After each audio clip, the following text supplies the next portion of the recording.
bonjour et donc encore merci pour cette invitation. Donc cette intervention fait suite à un article écrit à quatre mains avec Stéphanie Courtois et Denis Mirallier pour le colloque de Potsdam en 2014, les jardins historiques face au changement climatique, et toutefois depuis avec quelques mises à jour suivantes, s'il vous plaît. Donc les activités de l'homme, entraînent ce qu'on appelle le changement climatique. Ce dérèglement du climat avec la répétition de phénomènes extrêmes entraîne une perturbation du milieu qui affaiblit la flore en place. Donc les bioagresseurs profitent en généralement de cet affaiblissement pour prospérer. Alors à terme, ces facteurs risquent d'entraîner un endommagement, voire une disparition de la biodiversité actuelle, le jardin étant une composition d'architecture dont le matériau est principalement végétal et donc vivant. On s'interroge sur les actions et les gestions à mettre en place pour les conserver. Suivante, s'il vous plaît. Donc les tempêtes de Lothar et Martin en 1999 nous ont fait prendre conscience de ce changement climatique, mais également de la grande fragilité de ces vieux jardins. Depuis, nous subissons tempêtes, sécheresses et canicules atteignant quand même 47 degrés en France en 2019. Les canicules commencent à laisser des traces dans les jardins. Vous le voyez ici à Pont-Aubert ou au domaine national de Pau. Suivante. Donc depuis quelques années, depuis quelques décennies, les phénomènes climat-maladie s'accélèrent. Depuis 50 ans, nous avons perdu les alignements d'ormes, notamment ceux des jardins des Tuileries. Nous perdons en ce moment même les platanes du canal de Midi et probablement à terme les alignements de platanes du territoire. Plus personne ne plante de marronniers à cause du Cameraria. Nous avons perdu la broderie de Volficomte. Et demain, de nouvelles maladies ou des canicules répétées viendront-elles à bout des bosquets ou des parties boisées des jardins. Suivante. Vous connaissez probablement ce tableau qui montre des prévisions de température extrêmes, ce changement de climat. Ces hausses de température entraîneraient un déplacement de la flore vers le nord avec une remontée des plantes méditerranéennes telles le chêne vert.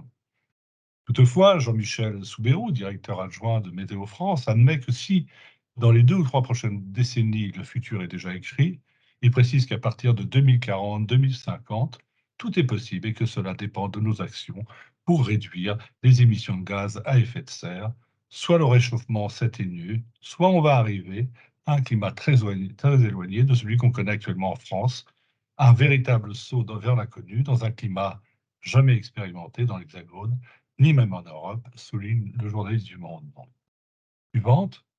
Alors, nous avons une réponse politique, vous la connaissez peut-être, c'est celle de la transition écologique et le ministère de l'Agriculture y participe comme il se doit et s'est engagé notamment pour les jardins à la mise en place de plans de gestion et à favoriser la biodiversité dans les jardins.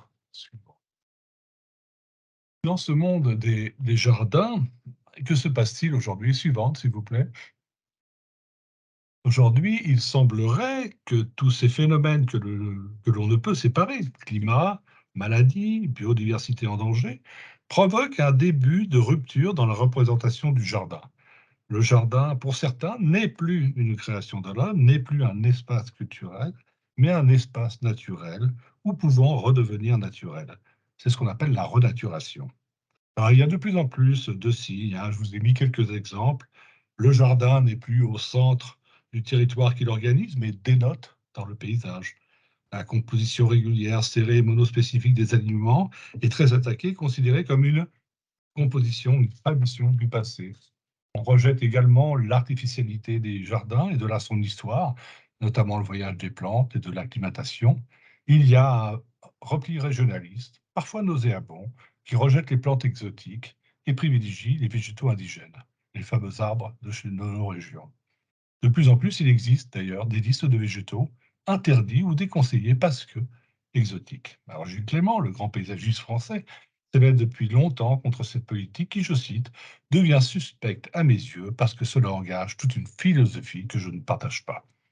Alors concernant la place de l'homme, des pratiques, des usages, cela devient compliqué. Une renaturation serait incompatible avec l'homme. Alors, le projet de Francis Allais de planter une forêt et de sanctuariser un vaste territoire de 70 000 hectares sans intervention de l'homme, et dès lors sans sa présence, est une révolution qui peut séduire. Il est évident que l'homme est trop présent partout. Suivante. Mais ce type de projet ramené au jardin est très contestable dans le sens où le jardin est un lieu justement créé pour l'homme et uniquement pour l'homme. Alors, je ne vais pas développer, c'est un débat de plusieurs siècles. Vous le voyez sur la gravure en haut, la représentation des trois natures, sauvage, agricole, jardin, la rencontre des nymphes de l'art et de la nature, ars et natura. Je retiendrai ici les propos d'André Iteanu, ethnologue, spécialiste des papous. Il dit, je cite, l'invention du village et du jardin mélanésien par des héros mythiques marque l'avènement de la civilisation. Tant le jardin que le village représentent ainsi la vie, la vraie, que l'homme gagne sur la forêt équatoriale. Le jardin est la civilisation, il est un refuge pour l'homme, mais c'est aussi un lieu où l'homme est en relation non pas avec la nature, mais avec le vivant. Alors cette rupture due à ces phénomènes est également due à une absence de culture jardin, notamment dans l'enseignement horticole, et de l'or dans le monde des espaces verts, ce que l'on appelle les espaces verts. Comment aborder ces problématiques? Comment avoir une réflexion efficace si on ne comprend pas ce que représente, ce que raconte un jardin? Suivante, s'il vous plaît. Alors, la réponse à ces enjeux climat-maladie peuvent se faire par des réponses contemporaines qui respectent la structure et le vocabulaire des jardins. Je prendrai ici l'exemple des parterres de Vaux-le-Vicomte. Vous pouvez regarder sur les photos l'évolution de jardins. Alors, quand sont apparus les bioagresseurs dont on parlait tout à l'heure, les bioagresseurs du buis, nous avons assisté à une déferlante de listes de végétaux pouvant remplacer les buis. Alors, je me suis positionné à l'époque contre ces listes et indiquais que ces propositions de remplacement révélaient quand même une incompréhension de ce qu'est un parterre français de broderie du XXe siècle et que cette démarche empruntait la route qui mène quand même à la mauvaise porte d'entrée du jardin. On cherche une solution par le végétal et non par le projet. Donc, à vous, ou comme ailleurs, la réponse d'un projet contemporain conservant la structure du jardin peut être la solution. Peu importe le dessin, peu importe les végétaux, tant que le parterre reste un parterre. C'est la structure, c'est le vocabulaire et uniquement cela qu'il est important de conserver. Bref, à vous, nous n'avons pas perdu le jardin, comme certains le disaient, nous n'avons pas perdu le parterre, nous avons seulement perdu une partie des matériaux qui le composaient. Suivante. Par ailleurs, en regardant les projets actuels, suivante, en milieu urbain, telle la constitution, ça ne veut pas changer, la constitution de bandes boisées, suivante. Tadadam. Voilà, non, il y en a une avant. Une avant, pardon.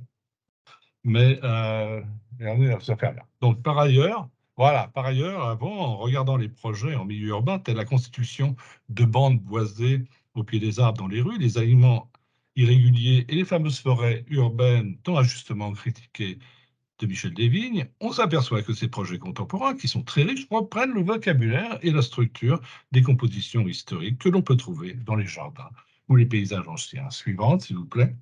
Alors, concernant l'arbre et les parties boisées, nous observons plusieurs tendances. La ville de Metz avait mis en ligne 85 fiches sur les espèces d'arbres et arbustes régionaux. Pour qu'à chaque arbre, la fiche technique présente une note de 1 à 10 sur plusieurs critères: impact sur la qualité de l'air, fixation des particules fines, régulation du climat local, adaptation aux évolutions climatiques locales.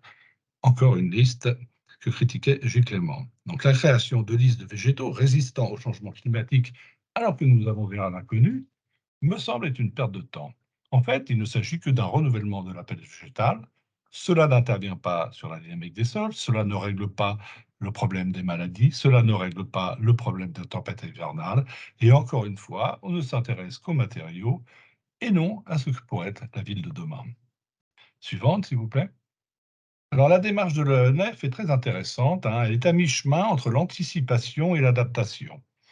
L'étude menée par Thierry Lament consiste à établir un répertoire de végétaux ligneux résistants à une grande amplitude thermique, en milieu naturel, de l'ordre de 80 degrés, c'est quand même important.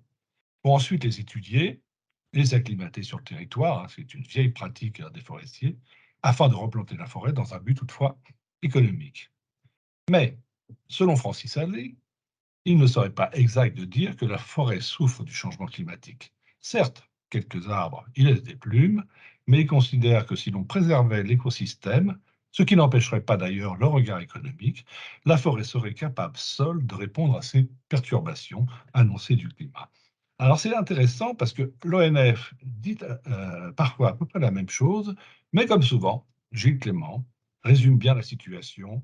Il nous dit ce n'est pas la nature en tant que série d'objets que l'on quantifie, ce n'est pas une liste qu'il faut protéger, c'est le mécanisme de la richesse.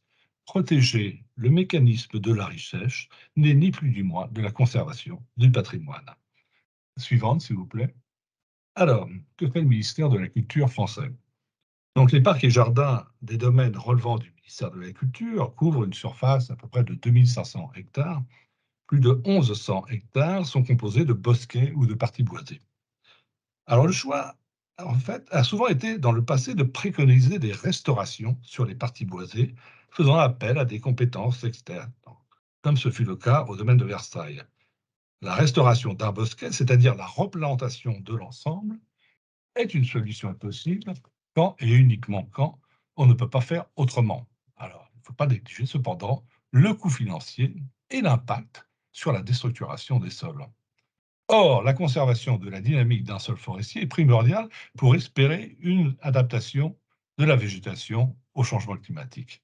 Donc, la réponse du ministère de la Culture aux conséquences du changement climatique est toujours la mise en place par les jardiniers des plans de gestion. Je rappelle qu'un plan de gestion constitue un outil de suivi technique, scientifique, sanitaire et économique du jardin, permettant de conserver, voire d'accroître sa valeur patrimoniale et environnementale. Or, on intervient donc sur toutes les composantes en protégeant donc ce mécanisme de la richesse, en abordant systématiquement la gestion des espaces boisés, en déterminant des objectifs patrimoniaux, sylvicoles et écologiques. L'adaptation des jardins historiques et des structures végétales qui les composent au changement climatique ne peut se faire que sur le long terme, par l'acclimatation des végétaux et par des observations de terrain menées par des gens qualifiés. Suivante, s'il vous plaît. Donc, concrètement, l'exemple de la régénération des bosquets de Champs-sur-Marne, suivante, s'il vous plaît, après la tempête de 1999, suivante. Tadadadam. Suivante, s'il vous plaît.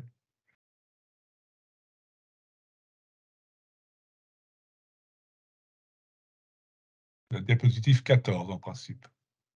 Voilà, merci.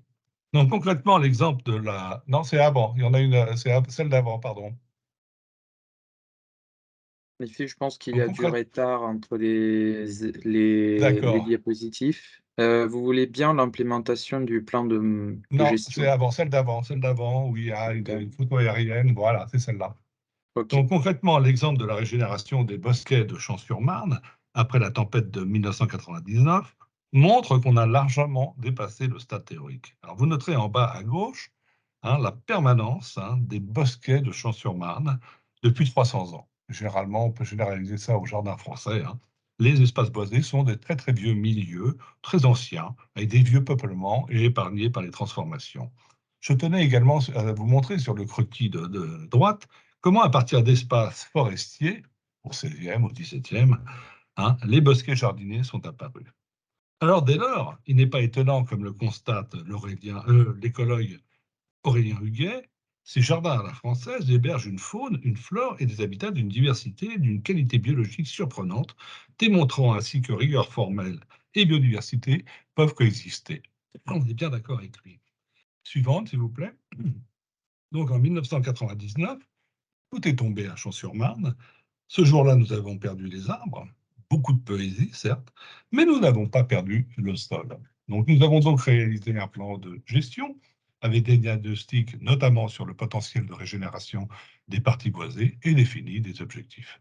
En fait, c'est assez simple, ça pousse tout seul, il suffit d'attendre, laisser agir, observer intervenir par dépressage si besoin, ne pas martyriser les sols. On laisse les troncs et les souches en place. Cela ne fera qu'améliorer le milieu. La réaction est très rapide, hein. Il suffit ensuite de travailler les lisières en palissade ou autre pour redonner un sens à ces bosquets et les rendre, je répète, hein, un bosquet est impénétrable visuellement et physiquement. Vous pouvez voir donc l'évolution sur les photos de bas, hein, de la tempête, entre la tempête, voilà, 10 ans après, la régénération qui s'installe et ce que c'est devenu aujourd'hui. Donc, l'entretien et la conservation, considérer, pardon, le changement climatique comme un bouleversement irrémédiable pour les jardins et ses structures végétales, serait oublier le rôle essentiel de gestionnaire sur le long terme du jardinier. L'entretien et la conservation des jardins historiques est une spécialité qui nécessite le savoir-faire des jardiniers du patrimoine, compétences aussi essentielles pour le patrimoine culturel que celles des conservateurs, des architectes, ingénieurs ou restaurateurs. Pour cela, nous avons un travail en cours pour redéfinir le métier de jardinier du patrimoine, établir un programme de connaissances, mais également de recrutement pour conserver ces savoirs. Alors, suivante, s'il vous plaît. Le jardin, c'est également de la littérature, et pour conclure une deuxième fois, je ne résiste pas à vous lire un extrait de L'année du jardinier de Karel Čapek, écrit en 1929, qui nous dit: aujourd'hui que je vois la chose de plus près, je me rends compte qu'un vrai jardinier n'est pas un homme qui cultive les fleurs, c'est un homme qui cultive la terre. C'est une créature qui s'enfouit dans le sol, il vit enfoncé dans la terre, il se bâtit un monument en amoncelant de la terre. S'il arrivait au jardin dit paradis, il reniflerait d'un air extasié et dirait: bon Dieu, ça c'est de l'humus. Je vous remercie.